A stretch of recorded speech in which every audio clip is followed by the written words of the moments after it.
Ms. Hopper.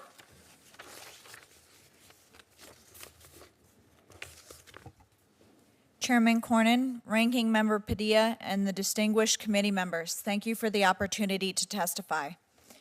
Charlie Kirk once said, "We are called to fight evil and proclaim truth." That as Christians, we are called to enter the public arena to correct error with truth. He believed that if you believe in something, you must have the courage to fight for it. We honor him today as I testify, standing to fight evil and proclaim truth in defense of children. I am Allie Hopper, president and co-founder of Guard Against Trafficking.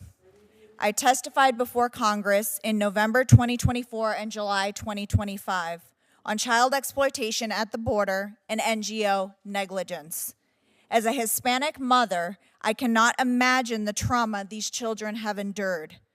Today, I'm here to address this ongoing crisis and outline what must be done to ensure accountability and justice. Through extensive field work and interviews with human traffickers, cartel members, whistleblowers, and unaccompanied alien children, my research partner, Dr. Jared Sadolsky, and I were exposed to an assembly line of exploitation. Children move through cartel-controlled routes, carrying slips of paper, naming the sponsors they were instructed to request. We saw those slips ourselves. Border Patrol processed them. HHS released them. NGOs received them. Government contractors transported them. Step by step, children were handed off with virtually no oversight, sometimes ending up with cartel-controlled sponsors. And all of it was funded on the backs of American taxpayers. A whistleblower who served as a director of Cherokee Federal's Pomona Fairplex described to us alarming misconduct.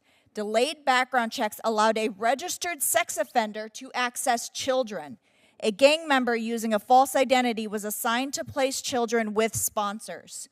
Children were sent to empty fields, overcrowded apartments, and at least were sent to addresses later discovered to be strip clubs.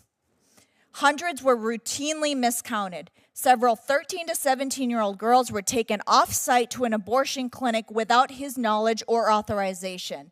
Some after months of being in custody, suggesting pregnancies occurred during their journey or while in facility care. Any staff who raised concerns were silenced or terminated.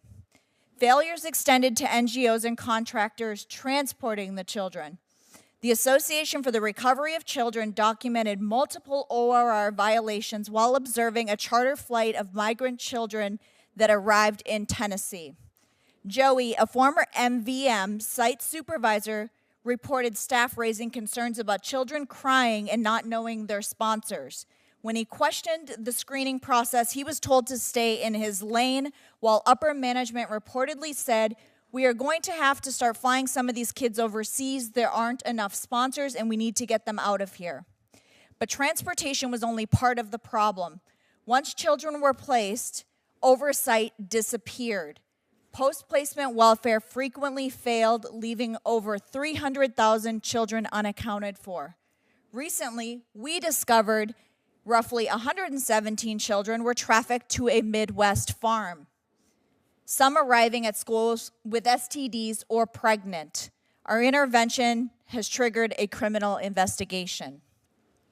The risks to children are reflected in the increasingly sophisticated methods cartels use to operate undetected.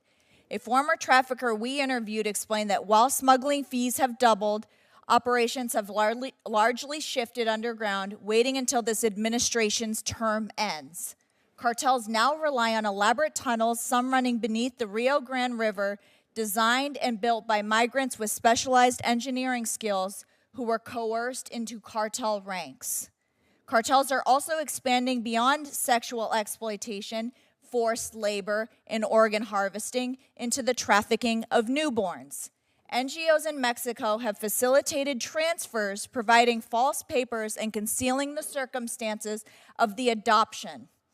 Journalist Katarina Schools told us of a horrific trend in Juarez, Mexico, where pregnant women are kidnapped, Their babies are forcibly extracted, the mothers are left to die, and the babies are sold for illegal adoption in El Paso. It is essential to back current efforts to secure the border, locate missing children, and investigate criminal networks while simultaneously enacting immediate corrective measures to fix systemic failures and ensure accountability. Therefore, I respectfully urge the Senate to audit ORR contracts over $100 million to start and claw back unspent funds. Drastically shake up the ORR UAC program for failed sponsor vetting and post-release monitoring, and strengthen law enforcement federal agency collaboration to share data, track sponsors, locate missing children, and dismantle trafficking networks. We have a responsibility and opportunity to act with courage and moral clarity to restore integrity to this system and protect the innocent lives depending on us. Thank you for your time, and I look forward to your questions. Thank you, Ms. Hopper.